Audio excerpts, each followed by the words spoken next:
Šajā epizodē iemācīsimies, kā ātri un vienkārši pārslēgt ekrāna displeju, izmantojot taustiņu kombināciju Windows P.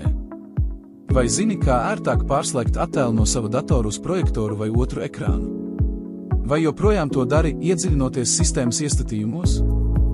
Ir daudz vienkāršāks veids, kā to izdarīt.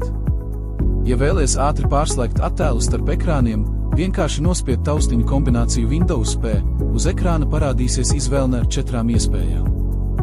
Pirmā, tikai datora ekrāns, attēls tiek rādīts tikai uz galvenā ekrāna. Otrā, dublēt, attēls tiek rādīts gan uz datora ekrāna, gan uz projicētāja vai otrā ekrāna. Trešā, paplašināt, darbvirsma tiek paplašināta uz otro ekrānu, lai varētu strādāt ar 2 ekrāniem vienlaikus. Ceturtā, tikai otrais ekrāns, attēls tiek rādīts tikai uz projicētāja vai otrā ekrāna. Izvēlies vajadzīgo režīmu, un tas tiks aktivizēts uzreiz. Gatavs! Kļūt produktīvākam ir viegli. Sāc jau tagad! Paldies, ka noskatījies! Padalies ar šo video!